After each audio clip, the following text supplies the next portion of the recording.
Okay, so our final presenter for this first session is Rebecca Giani from the Faculty of Health, and her topic is emotional versus sensory regulation, contrasting regulation strategies in neurodiverse children using the AAA framework. Take it away, Rebecca.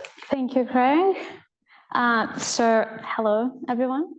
This is great that we have more people than last year. However, I'm not less nervous than last year. I think it's important for me to say that this is not a research.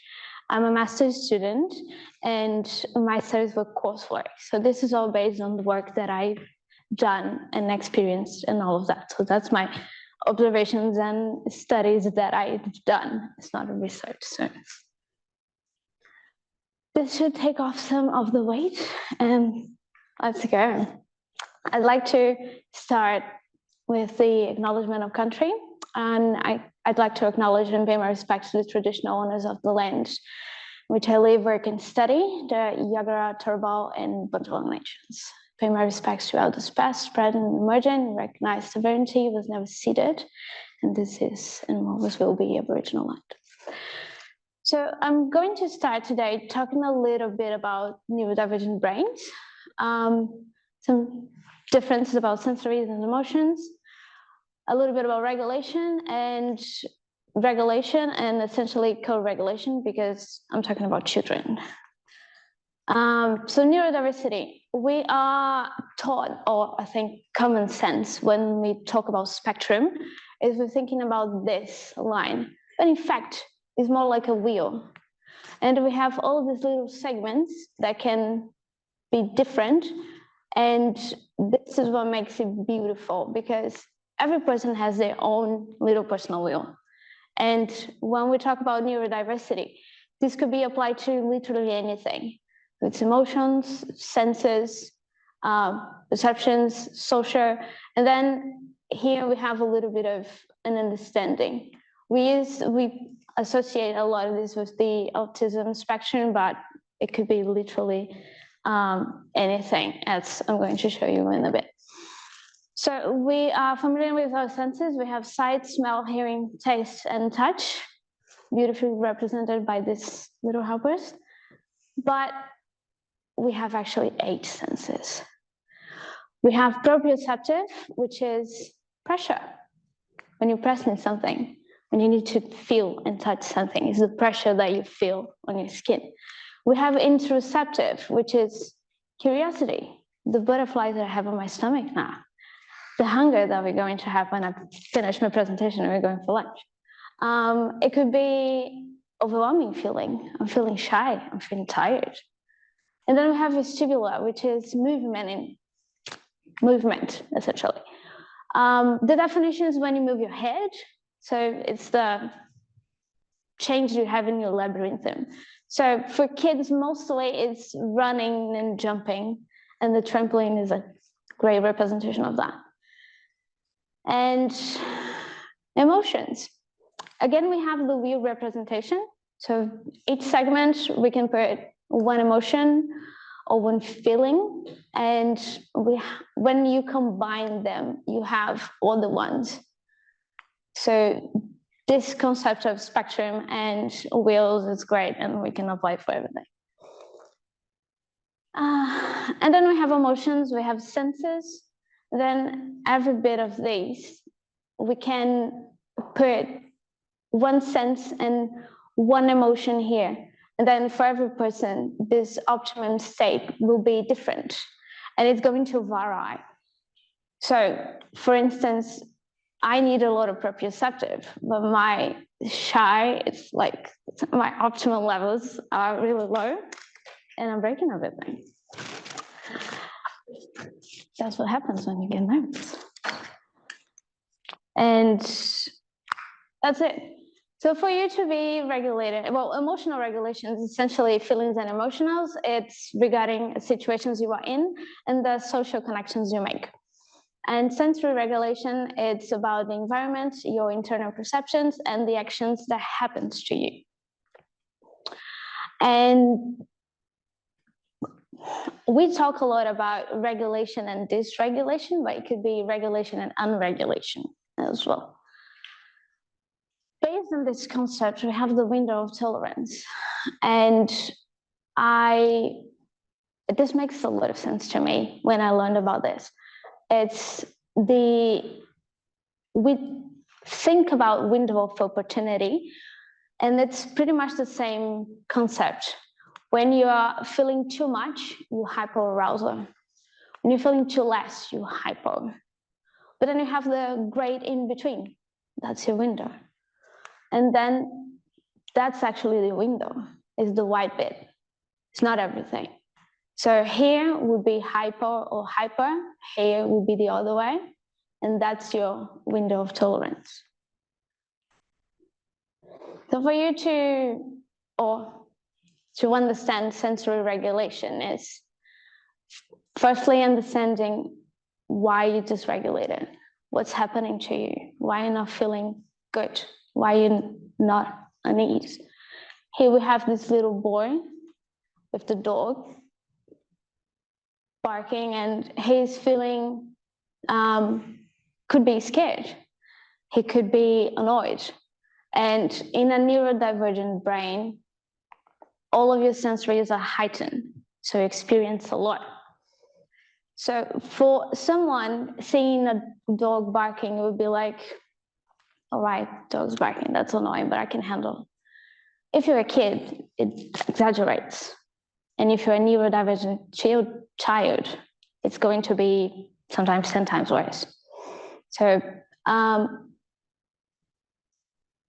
what we can do is firstly understand what's causing that dysregulation, remove whatever it's causing this. So take the dog out, take the kid out, and then provide the sensory that helps the person to regulate, the preferred sensory. Same with the emotions. When we think about kids, emotions are hard. They are abstract. We don't touch, we don't see. What's this? And when sometimes your interoception is not really attuned, it's harder for you to understand. I didn't put it here, but we have something called alexithymia with neurodivergent brains, which is it's not just the difficulty of feeling feelings. You really don't get them. They're all the same. So you can't differentiate if you're happy, if you're sad, if you're hungry, or if you're tired, which makes it even worse.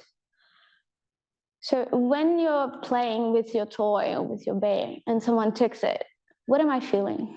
What's happening? I just know that something's not right and I'm not feeling right.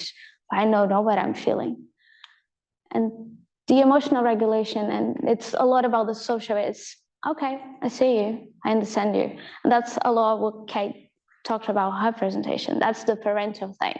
That's when you understand that feelings are something as important as the sensory, as the physical. So the strategies that we have for emotional regulation is talk about the feelings, share with them. Yeah, I see why you're upset. I see what's bothering you. I would be there too. I would experience it and I would feel this. And often the emotional regulation is associated with the hyperarousal. So when you're feeling too much, I'm too nervous, I walk a lot, I play a lot, I really don't know what I'm doing. And the strategies to regulate that would be do the opposite.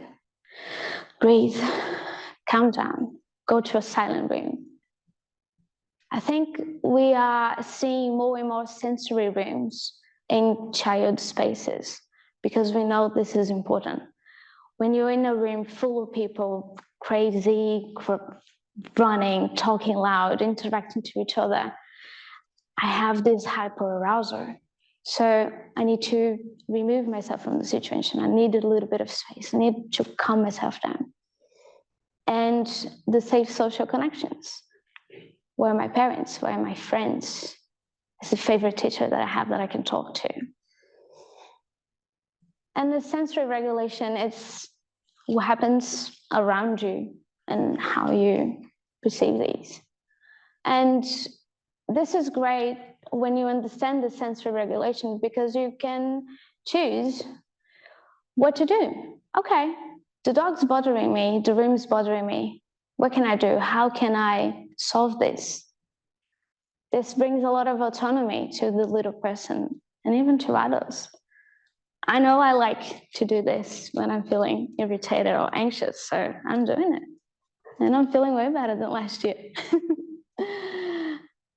And it's often associated with the hyperarousal. I'm not feeling much, I'm kind of bored. What can I do? How about if I move a little bit? How about if I stretch a little bit? If I put some music and listen to some music, this will cheer me up. Yeah. Sometimes even switching environments. We talk a lot about going for a walk. It's changing our environment. Well, the final thoughts are, all of these sensory and emotional concepts and strategies, they are connected. We often can't have one without having another, because they directly impact one another. And when you're a little kid, everything is too much. So there's a lot of trial and error. And this is when the co-regulation happens, because they can't do this themselves. We often do this so they can mirror, or we teach them, or we learn together. There's a lot of Kate do as well. You learn as you do. And at my work, what we do essentially is helping the kids to understand what they are feeling, show them how can they do it to navigate situations when they're not there with us, to develop their sense of self-regulation. So that's the optimum space. You understand what makes you better. So when you're in that situation, you have to choose. You know what to do. And that's it. Thank you.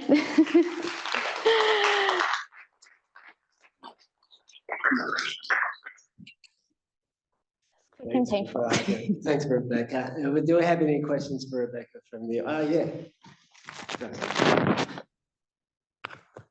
Rebecca, Hi. thank you very much. Thank you. And your smile is nice to see.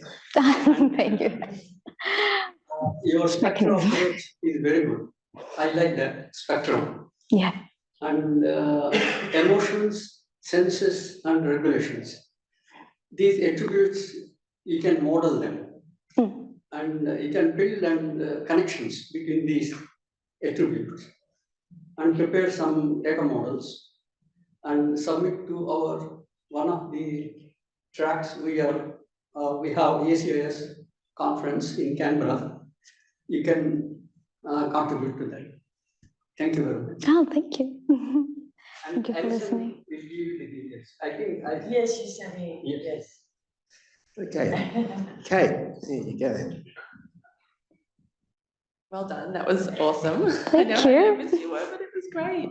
I have a question actually about your slides and the graphics. Can you tell me where you found them? Because it was just beautiful. Yeah. I mean, the presentation was great, but also the graphics made it so easy to look at. Yeah, for internet, there's a great page on Facebook for resources.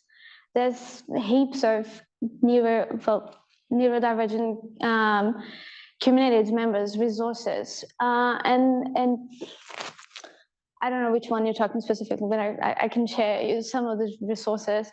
But it's all online, and I did this on Canva. I watched a Katie presentation about Canva one time, so I'll just play with that. This is all on Canva. Yeah.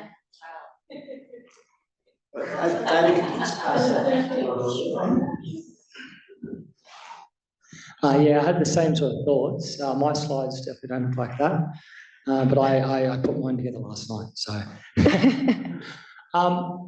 firstly, I've got a musculoskeletal therapy practice, but I work not predominantly, but I've got quite a few participants with autism with varying scales. And I've got a bit of a question about one of my patients. So, I would say he's high on the spectrum. And the way he's self-regulating is with the phone on YouTube, but he's not really watching any videos. Like open a video, a few seconds, scroll next video, And that sort of his method of self-regulating. Yeah. So what I'm trying to do, and also get the mother involved, is work out a better method or an alternative method. I forgot what my question was, but it was an interesting question.